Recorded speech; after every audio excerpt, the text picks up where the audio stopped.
A very good evening to you. Welcome to News Express, coming to you on Global TV in Nigeria's capital, Abuja. In the headlines, Senate approves President Tinubu's request to appoint 20 special advisors. In business, Vice President Shettima pledges Nigeria's leadership and active participation in the African Continental Free Trade Area. On the foreign scene, African leaders seek broker peace in the Ukraine war, set to launch mission. And in sports, Zlatan Ibrahimovic retires from football. I'm Uyag Mofwebe. It's a delight to have you join us here on News Express on Global TV in Nigeria's capital, Abuja. Tonight, we'll begin by telling you the Senate has approved the request of President Bola Tinubu to appoint 20 special advisors. President Tinubu's request was contained on Tuesday by the President of the Senate, Senator Akmal Lawan. The upper legislative chamber gave speedy approval of the request, saying it was one of the utmost urgency. The development came days after Tinubu had announced the appointment of Femi Gbajabiamila, outgoing Speaker of the House of Representatives, and his Chief of Staff, and Senator George Akume, former Minister of Special Duties, as his Secretary to the Government of the Federation. A federal high court has stopped the Economic and Financial Crimes Commission, EFCC, Department of State Service, DSS, and the Independent Corrupt Practices and Other Related Offences Commission, ICPC, from detaining former Governor of Zamfara State, Abdulaziz Yari, pending the hearing and determination of the motion or notice. Justice Donatus Okorowo gave the order in a ruling he delivered on an ex parte motion. The judge ordered the respondents, EFCC, ICPC, and DSS to show cause in the next adjourned date on why the prayers sought on the motion ex parte should not be granted. The matter was adjourned to June 8 for the respondents to show cause. Let's turn to other stories now. The People's Democratic Party in the ongoing presidential election petitions court in Abuja, where the witnesses in their testimony said there were widespread irregularities and non-compliance to the electoral guidelines during the presidential election, which they acted as state collation agent and chief collation officers in their respective states. Giving his witness testimony in court, Abiye Sekibo from Okrika local government of Rivers State claimed that results were not uploaded on the beavers in his polling units and others in its local government. Akbar Sandra now brings us details.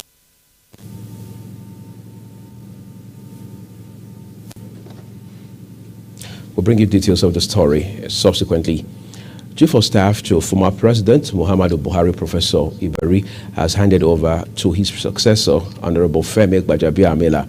The handover ceremony, which took place at the Presidential Villa, Abuja, followed the announcement of Honorable Gbajabiamila as Chief of Staff to President Bola Tinubu last Friday. The brief event, which was caught on a muted video clip, also featured President Tinubu coming in after the handing over to pose for a photo session with the duo.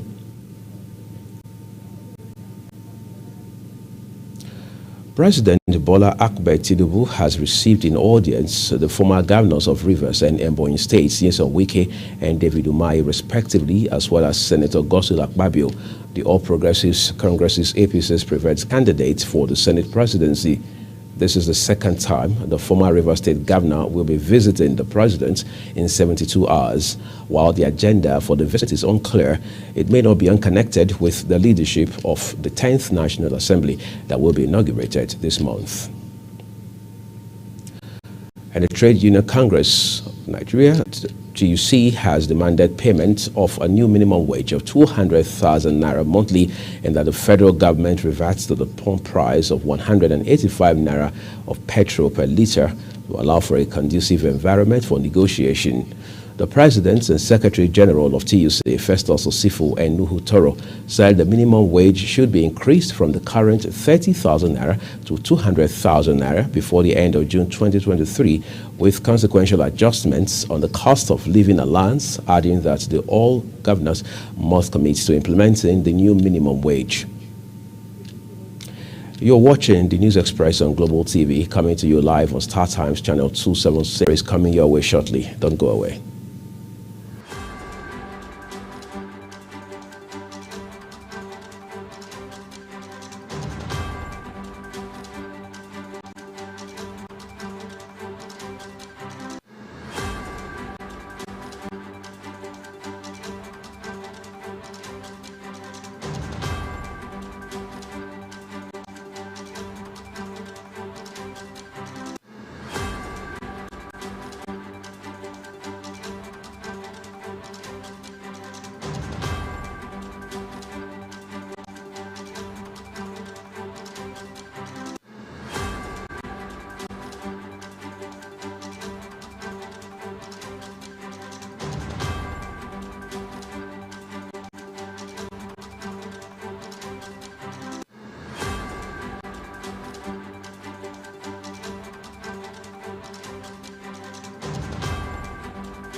They didn't bring bulletin at all.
Our sincere apologies for that breaking transmission that was occasioned by a technical problem. Thank you so very much for your understanding.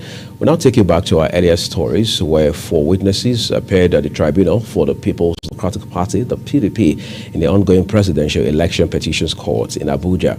The eyewitnesses in their testimony said there were widespread irregularities and non-compliance to the electoral guidelines during the presidential election, which, according to them, they acted as state coalition agents and chief coalition officers in their respective states.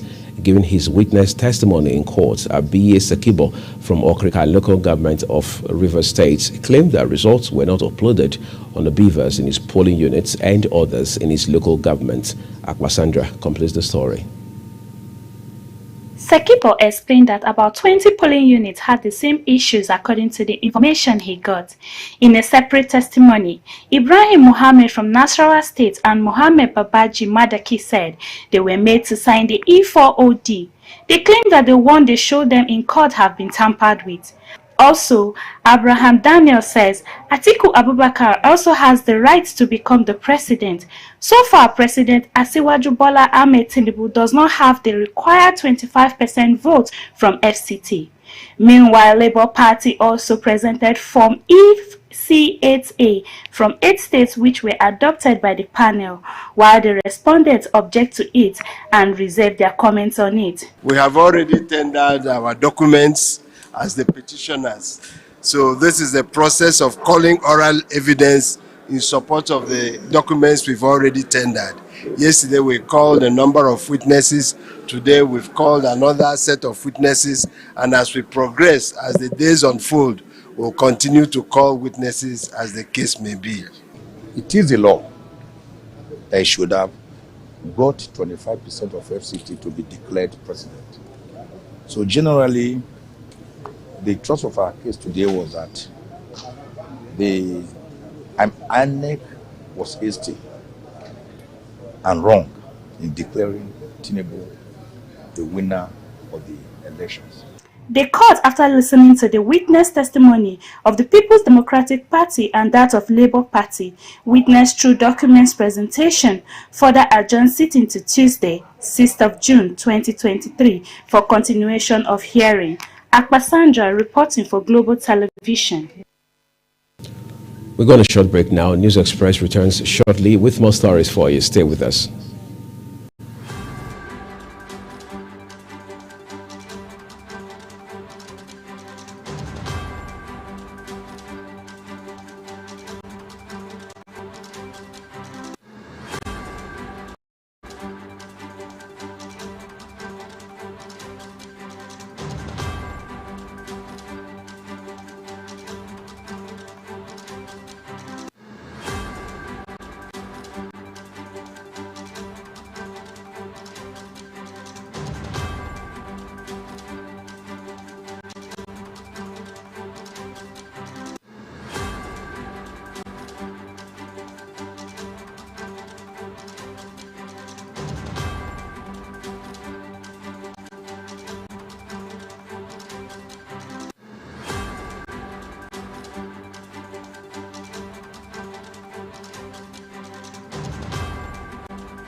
Vice President Kashim Shettima has assured other African countries that Nigeria would actively participate and provide leadership in the African Continental Free Trade Area. The Vice President gave this assurance at the stakeholders engagement meeting held by the African Continental Free Trade Area, saying that Nigeria's participation would enable it to harness the vast opportunities available and enhance its position as a key player in the African market. Meanwhile, the Executive Secretary of National Action Committee on ACTA, Olusegun Awolowo, underscored the crucial role of the agreement in stimulating intra-African trade, thereby driving economic growth and uplifting the lives of millions of individuals across the continent. African leaders seeking to broker peace in the Ukraine war are set to launch their mission in mid-June. President Cyril Ramaphosa last month said Russian President Vladimir Putin and Ukrainian President Volodymyr Zelensky had each agreed to receive a 6-member African peace team. The African leaders agreed that they would engage Putin and Zelensky on the elements for a ceasefire and a lasting peace in the region. A statement from Ramaphosa's office said foreign officers from respective countries will finalize the elements of a roadmap to peace. The delegation company said the presidents of the Republic of Congo, Egypt, Senegal, South Africa, Uganda, and Zambia, African countries, have been badly hit by rising prices of grain and the war's impacts on the trade. The Democratic Republic of Congo's government says 10 of its citizens have died after their university campus was attacked in airstrikes in Sudan's capital, Khartoum. The Foreign Affairs Ministry said that it had learned with deep dismay the killing of its citizens at the International University of Africa. Minister Christophe Lutundia said there were indications that the airstrikes were carried out by the regular army on an area occupied by civilian and unarmed populations, including foreign nationals seriously wounded than patriots. The minister said the government was waiting for the Sudanese authorities to shed more light about the incident. Let's turn to other stories now. The DR Congo's corridor to enable it to evacuate its wounded citizens and others still stranded in Kandum. Dozens of Kenyan protesters are demonstrating in the capital against some of the government's proposed measures to impose new or higher taxes on items including fuel. One of the contested measures in the unpopular finance bill is a new 3% housing fund levy for all salaried workers and to increase value-added tax on fuel to 16%. The bill also calls for taxes on beauty products, cryptocurrencies, and earnings by social media influencers. They are among the measures that have been opposed by many Kenyans. Local media reported that some of the protesters were arrested. Legislators are set to debate the bill on Thursday amid the warnings issued by President William Ruto and his deputy Rigathi Gachagua against those opposed to the proposals. A huge dam in the Russian-controlled area of southern Ukraine has been destroyed, unleashing a flood of water. Ukraine's military has accused Russia of blowing up the dam, while Russian officials have blamed the Ukrainians. The International Atomic Energy Agency, IAEA, said there was no immediate nuclear safety risk, but it was monitoring the situation. However, European Union Chief Charles Michel on Tuesday expressed shock at the attack on Ukraine's Nova Kakhovka and pledged to hold Russia accountable for the war crime of destroying civilian infrastructure. As we take a look at sports now, a brace from 20-year-old Enzo Milot was enough to secure VfB Stuttgart a new chapter in the Bundesliga as they defeated Hamburg SV 3-1 in the second of the relegation playoff on Monday to round 6-1 aggregate victory. Hamburg faced an Herculean task as they attempted to overcome a 3-0 deficit from the first leg by pulling one goal early on from Sonny Kittle's goal 6 minutes into the game. A brace from Milot 2 minutes into the second half and another goal in the 64th minute confirmed Hamburg, who suffered their first ever relegation from the Bundesliga in 2018, will spend another season in the second tier of the German Bundesliga. Iga Swiatek eased into the quarterfinals of the French Open after a lengthy stoppage time to check the blood pressure of her opponent, Lesia Tsurenko, 5 games into the match. Tsurenko, who only returned to court only to bow out on health basis. World number 1 Iga Swiatek is off to a quarterfinal match with Coco Gauff in a rematch of last year's French Open final after opponent Lesia Tsurenko retired trailing 5-1 in the first set. As we talk more sports now, enigmatic Swede Zlatan Ibrahimovic has decided to call time on a trophy-laden career that saw him representing Malmo, Ajax, Juventus, Inter, Barcelona, PSG, United, and the LA Galaxy, as well as winning league titles in the Netherlands, Spain, France, and Italy across his 24 years in professional football, scoring 511 goals in 866 club games, as well as 62 in 122 for his country. The striker, whose AC Milan contract expires at the end of June, was all teary before Milan fans as they played their final game of the season against Hellas Verona at the San Siro on Sunday. Following an injury-plagued season, the ex-Manchester United and Paris Saint-Germain star made just 4 appearances in all competitions in the just concluded campaign and last featured against Udinese on March 18. It is not yet known what lies in store for the legendary attacker. However, it is safe to say that he will not be jumping into the dugout anytime soon. And that's all for the news here. Thank you everyone for watching. I am Uyag Mofwegbe, reminding you that you can follow us across all of our social media platforms at Global TV NG. Enjoy the rest of your evening.